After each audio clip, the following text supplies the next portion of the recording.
Allot மணி சேனலுக்கு வருக வருக. நான் செபி ரெஜிஸ்டர்டு ஃபினான்ஷியல் அட்வைசர் கிடையாதுங்க. நான் எஜுகேஷனல் பர்பஸுக்காக என்னுடைய பர்சனல் எக்ஸ்பீரியன்ஸை நான் ஒரு 20 வருஷமாக மார்க்கெட்டில் இருக்கேன். அதை தான் உங்கள்கிட்ட ஷேர் பண்ணுறேன். நீங்கள் எந்த முடிவு எடுக்கிறதா இருந்தாலும் உங்கள் நிதி ஆலோசகரை அணுகி அதுக்கப்புறம் பணத்தை போடுறதை பற்றி முடிவு பண்ணுங்கள். நன்றி. அலாட் மணி சேனலுக்கு வருக வருக. இந்த சேனலுக்கு இன்னும் நீங்கள் சப்ஸ்கிரைப் பண்ணலைன்னா தயவு செஞ்சு சப்ஸ்கிரைப் பண்ணிக்கோங்க. பெல் பட்டனையும் கிளிக் பண்ணிக்கோங்க.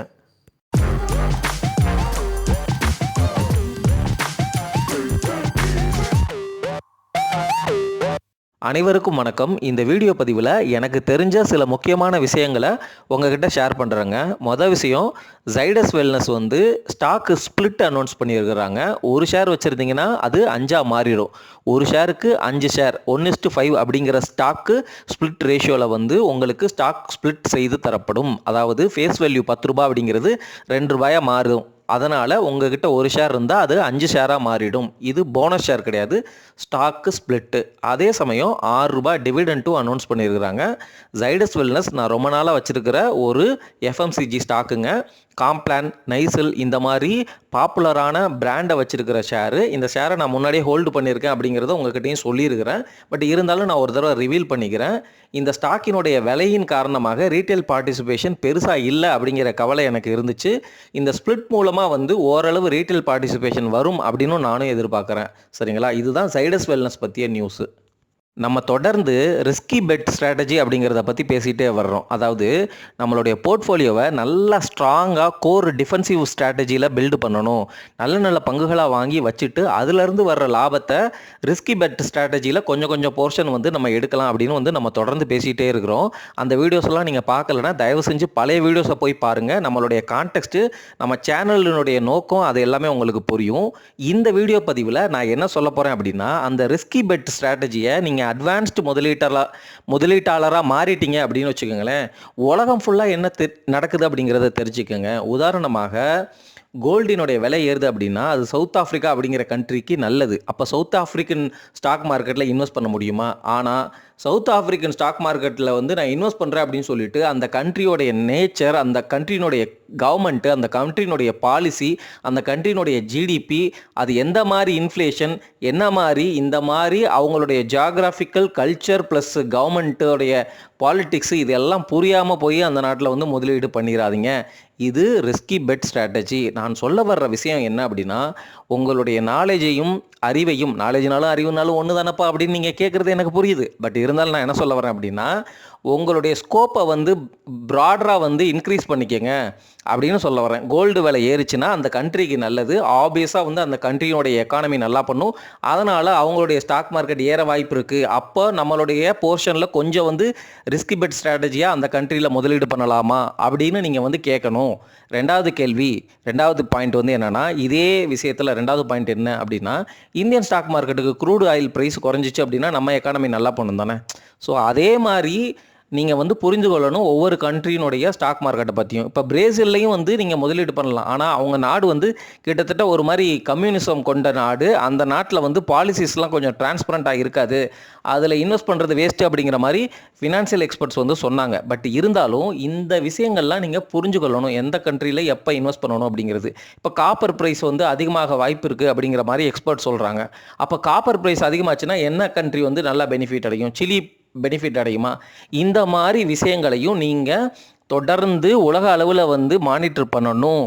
ரஷ்யா யுக்ரைன் வார் நடக்கும் பொழுது ரஷ்யானுடைய கரன்சி ரொம்ப அதல பாதாளத்துக்கு கீழே போச்சு. எப்படியா இருந்தாலும் வார் முடிஞ்சு இது எல்லாம் சமநிலைக்கு வரும் பொழுது அந்த கரன்சி மறுபடியும் அப்ரிஷியேட் ஆக வாய்ப்பு இருக்குது அப்படிங்கிற மாதிரி தெரிஞ்சு அதில் ஒரு ரிஸ்கி பெட் ஸ்ட்ராட்டஜி எடுக்கணும். ஸ்ரீலங்கா கவர்மெண்ட்டே திவாலானப்போ கம்ப்ளீட்டாக அவங்க கரன்சி எவாப்ரேட் ஆச்சு. அப்போ நம்ம ஏதாவது ட்ரேட் எடுத்து நம்ம பெனிஃபிட் அடைய முடியுமா? டூரிசமும் பார்த்தீங்கன்னு வச்சுக்கோங்களேன், நம்ம இந்தியன் கரன்சிக்கு அகேன்ஸ்டாக எந்த கண்ட்ரியெல்லாம் ரொம்ப வீக்காக இருக்கோ அந்த கண்ட்ரிக்கு நீங்கள் ட்ராவல் பண்ணிங்க அப்படின்னா ரொம்ப சீப்பாகவே நீங்கள் ட்ராவல் பண்ணலாம். இதெல்லாம் ஸ்ட்ராட்டஜிஸு. இந்த மாதிரி ஸ்ட்ராட்டஜியை நீங்கள் அடாப்ட் பண்ணுறது மூலமாக உங்களுடைய முதலீட்டு உலகில் நிறைய எக்ஸ்பீரியன்ஸஸை கெயின் பண்ணுவீங்க.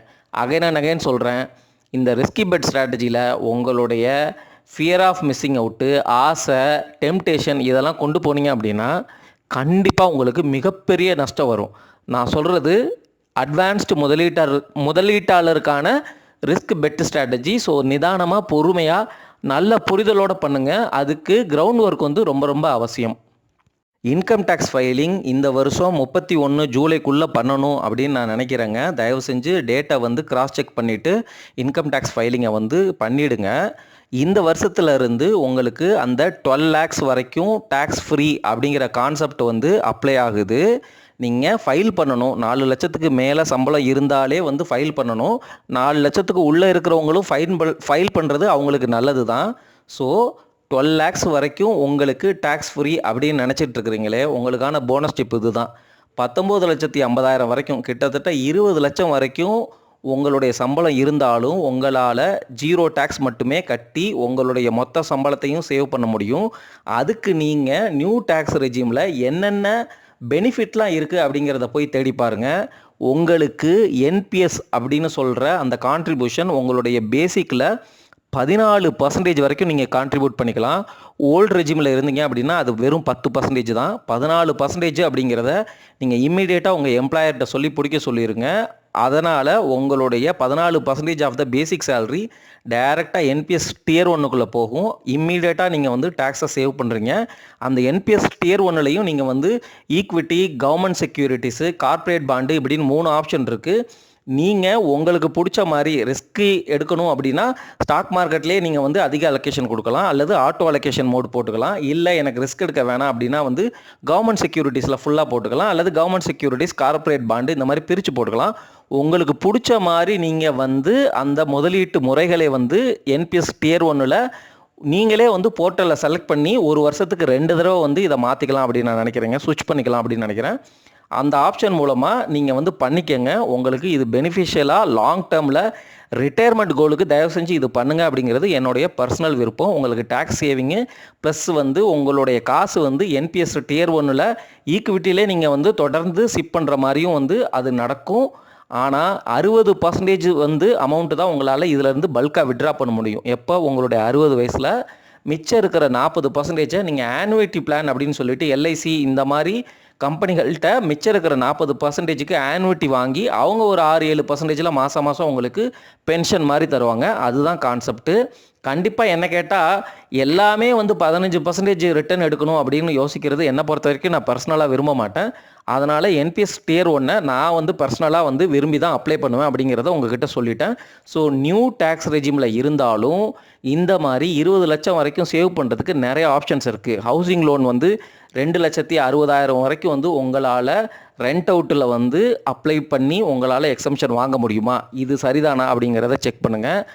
நீங்கள் நியூ டேக்ஸ் ரெஜிமில் இருக்கீங்கன்னா உங்களுக்கு ஸ்டாண்டர்ட் டிடக்ஷனே வந்து 75,000 வரைக்கும் கிடைக்கும். இதையும் நீங்கள் செக் பண்ணிக்கோங்க.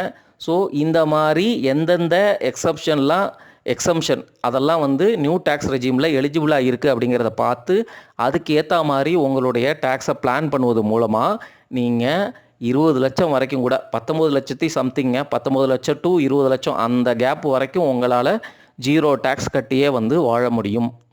நீங்கள் ஸ்டாக் மார்க்கெட்டில் எப்பொழுதும் பணம் சம்பாதிக்கலாம். ஒரு 3 வருஷம் வெயிட் பண்ணால் காசு நிறையா வந்துடும், 5 வருஷம் வெயிட் பண்ணால் வந்து காசு வந்துடும், அல்லது 10 வருஷம் ஒர்ஸ்ட் கேஸில் நான் வெயிட் பண்ணாலும் என்னுடைய காசுக்கு நல்ல ரிட்டர்ன் இன்ஃப்ளேஷனை பீட் பண்ணி தரும் அப்படிங்கிற மாதிரி நம்ம தொடர்ந்து பேசிக்கிட்டே இருக்கிறோம்.